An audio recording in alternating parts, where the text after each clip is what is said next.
নমস্কার। ৪ তারিখে একটা ভিডিও করেছিলাম। সেখানে বলেছিলাম কর্পোরেশন কিভাবে তার এই ড্রাকোনিয়ান ল, যেটা নতুন হয়েছে ইউনিট এরিয়া সিস্টেম বা স্কোয়ার ফিট হিসেবে ট্যাক্স, ইউএএ সিস্টেম, তার মাধ্যমে কিভাবে মারাত্মকভাবে ট্যাক্সটা বাড়াচ্ছে।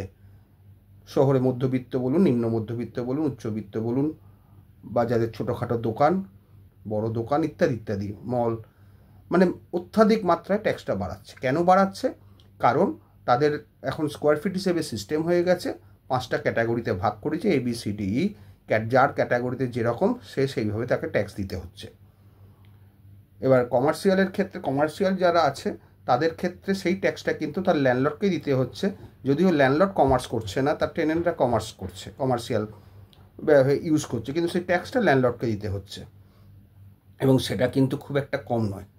আর আরেকটা যেটা বলেছিলাম আপনাদের, যে ওরা আপনার কাছে ডকুমেন্টস চাইবে, আপনারই ডকুমেন্টস নিয়ে আপনারই গলাটা কাটছে, মানে প্রচুর ডকুমেন্টস নিচ্ছে, আপনাদের কি আছে না আছে মিষ্টি কথায় খুব ভালোভাবে কথাবার্তা বলে ডকুমেন্টসগুলো আপনাদের নিয়ে নিচ্ছে, টেনেন্সি এগ্রিমেন্ট তা হেন কি মাপ টাপ সেগুলো আবার এফিডেভিট করে দিতে হচ্ছে। এবার আমার কথা হচ্ছে, আমরা যদি না দিই, এমনিতেও বাড়াচ্ছে, অমনিতেও বাড়াবে। সেটা বাড়ালে আপনি হাইকোর্টে চলে যান, আপনার কোনো যারা পরিচিত লয়ার আছে, যারা কেএমসি ম্যাটার করে, অ্যাসেসমেন্টের ম্যাটার করে, সেই সব লয়ারের কাছে যাবেন, বা যদি ট্রাইব্যুনাল হয় ট্রাইব্যুনালে যান। কিন্তু এইগুলো যদি আপনাদের ডকুমেন্টস ওরা একবার হাতে পেয়ে যায় না, আপনাদের ডকুমেন্টস দেখেই আপনাদেরকে এগেনস্টে মারাত্মক ট্যাক্সটা বাড়াবে, তখন আপনি কিন্তু কোথাও চ্যালেঞ্জ করতে পারবেন না। কারণ এই আইনটাকেই বলা হচ্ছে ড্রাকোনিয়ান ল। খুব বাজে আইন, খুব বাজে আইন। সাধারণের পক্ষে কলকাতায় থাকাটা খুব মুশকিল হয়ে যাবে এই আইনের মারফত। এবং এই আইনটা এতটাই মারাত্মক যে আপনি ঘর বাড়ি রাখতে পারবেন না। প্রথমে যখন আইনটা এলো 20%, প্রথমে ক্যাপিংয়ের ব্যাপারটা ছিল না, তখন আমরা যারা বাড়িওয়ালা অ্যাসোসিয়েশনের সঙ্গে যুক্ত ছিলাম, আমরা প্রত্যেকে এটা নিয়ে আন্দোলন করি, এবং সেটা মাননীয় তৎকালীন মেয়রের কাছে আমরা দরবার করি। তিনি বললেন, না আমরা দেখছি সত্যি করে ট্যাক্সটা প্রচুর বেড়ে যাচ্ছে, আমরা দেখছি। তারপরে ক্যাপিং সিস্টেমটা চালু হলো। উনি মেয়র থাকাকালীনই ক্যাপিং সিস্টেমটা মনে হচ্ছে চালু হয়েছিল। পরবর্তীকালে তো উনি সরে গেলেন, আর আমাদের কষ্টটা আর বুঝলেন না। যাই হোক, ক্যাপিং সিস্টেমটা হচ্ছে 20%-এর বেশি বাড়বেও না, কমবেও না, কিন্তু সেটাও এখন পাওয়া যাচ্ছে না। বইতে, আইনের বইতে আছে, কিন্তু পাওয়া যাচ্ছে না। সেটাকে চড়া মূল্যে কিনতে হচ্ছে ক্যাপিং সিস্টেমটা, কারণ সেখানে একটা লাইন দেওয়া আছে, যদি নেচার ক্যারেক্টার চেঞ্জ না হয়। এবার ধরুন কারোর না কারোর ভাড়া বাড়বেই, সেটাকে ওরা নেচার ক্যারেক্টার চেঞ্জ হচ্ছে। খুব মানে সমস্যা এই আইনটার থাকলে। আইনটা যদি বলবৎ থাকে, তাহলে কিন্তু বাড়িঘরদর আপনাদের বেছে দিতে হবে, বিশেষ করে যাদের বাড়ি, পুরনো বাড়ি বলুন, নতুন বাড়ি বলুন। এবার আরেকটা অসুবিধে হচ্ছে, যে ধরুন আপনি একটা প্রপার্টি কিনে নিলেন, প্রপার্টি মিউটেশন করানোর আগে পর্যন্ত আপনি দেখে নিলেন সব কিছু ট্যাক্স ক্লিয়ার আছে, কোনো ট্যাক্স ডিউ নেই। যখনই মিউটেশন করতে যাচ্ছেন, তখনই বলছে, না আপনার 2016 সালে এটা ইউনিট এরিয়া সিস্টেম চালু হয়ে গেছে, আপনার এই ট্যাক্সটা দিতে হবে, তবে মিউটেশন হবে, না হলে বাড়িঘরদর নিলাম করে দেবো। এইভাবে তারা কথা বলছে, জলের লাইন কেটে দেবো। বহু ক্লায়েন্ট আমার কাছে কমপ্লেন করে গেছে যে এইভাবে চলছে। এবং এইগুলো আটকাতে গেলে, প্রিলিমিনারি স্টেজে আটকাতে গেলে, কোর্ট কাছারি না করে আপনাদের প্রথমত, আমার মনে হয়, যেমন এখন যেসব র উঠেছে, ডকুমেন্টস দেখাবো না, কাগজ দেখাবো না, আপনারাও সেটা করুন, আমরা দেখাবো না, তোমার যা করার করে নাও। ওরা করছো, আপনি ডকুমেন্টস দিলে আপনার ডকুমেন্টস ওর বেস করেই আপনাকে মারবে, আর না হলে আপনার ডকুমেন্ট ছাড়া আপনাকে মারবে। এবার আপনার ডকুমেন্ট ছাড়া যদি আন্দাজে করে, তাহলে সেক্ষেত্রে আপনার হাইকোর্টের রাস্তা খোলা আছে, যে এত এক্সরবিটেন্ট বাড়িয়েছে। আর আপনার কাছে ডকুমেন্ট নাও থাকতে পারে, সব থেকে বড়ো কথা, আপনার কাছে ডকুমেন্ট হারিয়ে যেতে পারে, ডকুমেন্ট না থাকতে পারে, ডকুমেন্ট উই পোকায় খেয়ে নিতে পারে, ডকুমেন্ট বর্ষার জলে, বৃষ্টিতে ছাদ থেকে জল পড়ে ঘরে ভিজে যেতে পারে, নষ্ট হয়ে যেতে পারে। সব ডকুমেন্টই যে থাকবে তার তো কোনো মানে নেই। সুতরাং ওদের কাজ ওদেরকে করতে দিন, আপনার কাজ আপনি করুন। আর সবথেকে ভালো কথা, যদি আপনারা আইনে তো আসবেনই, আইনে আসার আগে এই আইনটাকে আপনি সর্বসমক্ষে নিয়ে আসুন। আপনারা শুধু একা করলে হবে না, এটাকে বারবার আমি বলি যে প্রেস কনফারেন্স করুন, প্রেস ক্লাবে বুক করুন, বেশি খরচার ব্যাপার নয়।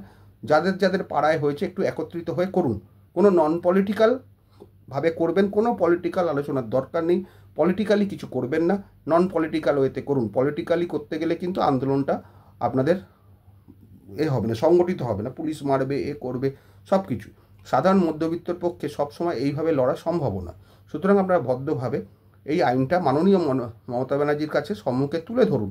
তিনি হয়তো এতটা জানেন না, যেভাবে ট্যাক্স বাড়ছে এবং যেভাবে কেউ কেউ, সবাই নয়, মিসবিহেভ করছে ট্যাক্স পেয়ারদের ওপরে।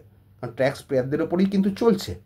আজকে যারা ট্যাক্স দেয় ম্যাক্সিমাম মধ্যবিত্ত, নিম্নবিত্ত, মধ্যবিত্ত, কেউ ট্যাক্স বাকি রাখে না, বা যারা বাকি রাখে তাদেরকে ধরা ছোঁয়ার ক্ষমতা এদের থাকছে না। শুধুমাত্র চাপ হচ্ছে মধ্যবিত্ত, নিম্ন মধ্যবিত্ত, ছোটোখাটো দোকানদার বা বড় বাড়ির মালিক, তারা হয়তো গরিব। সেই সময় যখন বাড়ি হয়েছিল তখন তাদের বড়লোক ছিল, পরবর্তীকালে অবস্থা পড়ে গিয়ে তাদের খারাপ অবস্থা হয়েছে, তাকেও ট্যাক্স মারাত্মক আকারে বাড়ছে যাতে আপনি বাড়িঘর তো রাখতে না পারেন। ওরা বলেই দিচ্ছে বাড়িঘর তো বেছে দিন। মানে এইরকম ব্যবহার আমি যা ক্লায়েন্টদের মুখে শুনছি, আমরা আশ্চর্য হয়ে যাচ্ছি যে এই রকম ব্যবহার কেন করছেন। ট্যাক্স দেওয়ার সামর্থ্য না থাকে আপনার আইনে করুন, যা আছে আইনে। যদি আপনার মনে হয় জলের লাইন কেটে দিতে পারবেন, আইনে আছে। যদি মনে হয় বাড়ির ইলেকট্রিক লাইন কেটে দেবেন, যদি মনে করেন আইনে আছে, করে দিন। কিন্তু এইভাবে মানুষকে বিব্রত করা, মানুষকে ভয় দেখানো, মানুষের উপর অত্যাধিক চাপ সৃষ্টি করা, কোথা থেকে তারা পাবে?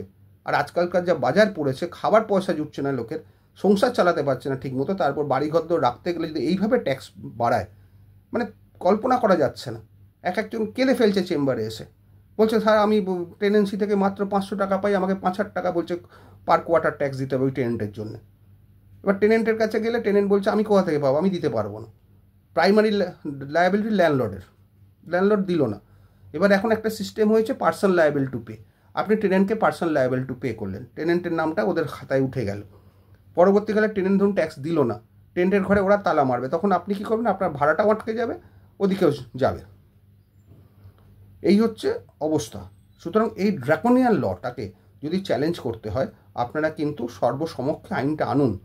আপনি ভাবছেন ওর বাড়িতে হচ্ছে, ও বুঝবে, আজকে আমার বাড়িতে হচ্ছে না, আমি ঠিক আছি। একদমই নয়। এটা সারা কলকাতার সব জায়গায় হবে। বিশেষ করে যারা পুরনো বাড়ির মালিক এবং যারা মধ্যবিত্ত, নিম্ন, তারা কিন্তু মারাত্মক চাপে পড়ে যাচ্ছে। প্রথমে মাননীয় মুখ্যমন্ত্রী বলেছিলেন যাতে কারোর ওপর ট্যাক্সের বার্ডেন না চাপে এত অত্যাধিক পরিমাণে। তিনি অনেক কিছু বলেন এবং করেনও। তার সম্মুখে এটা পেশ করুন, দেখুন না কি হয়। সবসময় যে পলিটিক্যালি করতে হবে তার তো কোনো মানে নেই, নন পলিটিক্যালভাবে অনেক কিছু হয়। আজকে এই আইনটা যখন অনেকবার আটকে গেছে, অনেকবার ঠান্ডা ঘরে গেছে এই আইনটা, কারণ তৎকালীন যারা মেয়র ছিলেন, কাউন্সিলররা, তারা নিজেরা বিরোধ করেছিলেন। কারণ তারা হিসেব করে দেখেছিলেন সেইটা প্রচুর টাকা ট্যাক্স বেড়ে যাচ্ছে, এবং এটা শোভনবাবুর আমলেই বহুবার ঠান্ডা ঘরে গেছে। তাদের কাউন্সিলররাই আপত্তি করেছে, সাধারণ মানুষের পক্ষে এই ট্যাক্স বিয়ার করা সম্ভব নয়। এবং এই ঠান্ডা ঘরে গেছে, বহুবার আলাপ আলোচনা হয়েছে। কারণ আমি প্রথম থেকে ছিলাম, আমাদের ল্যান্ডলর্ড অ্যাসোসিয়েশন প্রথম থেকেই ছিল। আমরা বহুবার প্রতিবাদ করেছি, বহু জায়গায় প্রতিবাদ করেছি, বহু চিঠি লিখেছি, মাননীয় মুখ্যমন্ত্রীর কাছে দরবারও করেছি। তিনি দয়াপরবশ হয়ে বলেছিলেন যে না, এমন কোনো ট্যাক্স বাড়া উচিত নয় যেটা সাধারণ মানুষের রুজি রুটি চলে যায়, তার উপর অত্যাধিক চাপ পড়ে, তাদের বাড়ি ঘরদোর চলে যায়, এরকম ট্যাক্স বার্ডেন করা উচিত নয়। কিন্তু তার পরবর্তীকালে কি হলো? লোক দেখানো ক্যাপিং সিস্টেম চালু হলো, যে 20%-এর বেশি বাড়বে না বা কমবে না। সেইটা আজকাল উঠে গেল, জোর করে ওঠানো হলো। বইতে লেখা আছে, আইনের বইতে আছে। তাহলে আপনাদের যদি এইভাবে ট্যাক্স বাড়ে, তাহলে আপনারা হাইকোর্টে দরবার করুন যে যেটা ক্যাপিং সিস্টেমের কথা বলে সেটা ওরা মানছে না। সম্ভব নাকি কারো মধ্যবিত্ত লোকের পক্ষে এইভাবে ট্যাক্স দেওয়া? তার স্বাদের বাড়িটা চলে যাবে। বাড়ি কি কর্পোরেশন করে দিয়েছে?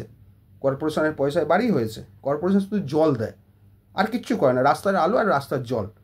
তার জন্য একটা বাড়ির লোক, হয়তো একটা বড় বাড়িতে 10 জন লোক থাকে, একটা বসতিতে 50টা লোক থাকে, 100টা লোক থাকে ওই জায়গায়, তাহলে তাদের কনজামশান তো বেশি, ইলেকট্রিক, জল সব বেশি। বাড়িটা শুধু বড় বলে সেটা বাড়ি বলে বাড়িওয়ালারা দোষী সাব্যস্ত হয়ে যাবে, এই আইনটা ঠিক নয়। এই আইনটা কিন্তু সত্যি করে ব্ল্যাক, কালা কানুন যাকে বলা হয়। এবং এবার আপনাদের হাতে আমার ইনফর্ম করার দায়িত্ব। আমি বহুবার ইনফর্ম করেছি, আগেও আমি আন্দোলন করেছি, নিজে সক্রিয়ভাবে অংশগ্রহণ করেছি, নন পলিটিক্যাল। কিন্তু এখন আমার পক্ষে আর সেই আন্দোলন করা সম্ভব নয়, সময়ও নেই। এবং আপনাদের ওই জন্যে বলছি, আপনারা সংগঠিত হন, সংগঠিত হয়ে এটা কিন্তু প্রচারের আলোয় আনুন, নালে কিন্তু বাড়িঘরদোর আপনারা বাঁচাতে পারবেন না। অন্তত ক্যাপিং সিস্টেমটা ঠিকঠাকভাবে প্রয়োগ করুক, কিন্তু সেই ক্যাপিং সিস্টেমটা প্রয়োগ করা হচ্ছে না বিভিন্ন কারণ থেকে। নেচার ক্যারেক্টার চেঞ্জ হয়ে গেছে। আরে যার ঘর, তার ঘর আছে, তারা তারা টিনের শেড লাগিয়ে দিয়েছে বৃষ্টির জন্যে, নেচার ক্যারেক্টার চেঞ্জ হয়ে গেলে নতুন করে করেছে। মানে ওরা বলছে 86 অবধি যা আছে সেইটা রাখতে হবে, তারপরে হলেই nature character change, capping system থাকছে না।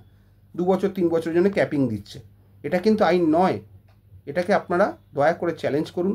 আর আমি বিনীত নিবেদন করব, যারা কাউন্সিলর যারা আছেন, আমার এই ভিডিওটি শুনছেন, দেখছেন, যে আমাদের ভুল বুঝবেন না।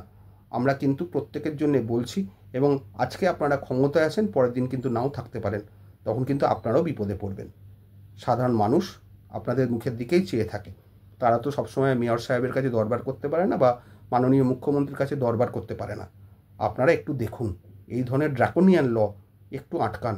এই লটা বলা ভালো, এটা সিপিএম আমলে এসেছিল, বিকাশ ভট্টাচার্য করেছিলেন, কিন্তু তারা পরবর্তীকালে দেখলেন সরজমিনে তদন্ত করে যে এই আইন থাকলে মধ্যবিত্তের ভোট হাতছাড়া হয়ে যাবে, কারণ ট্যাক্স প্রচুর পরিমাণে বেড়ে যাবে।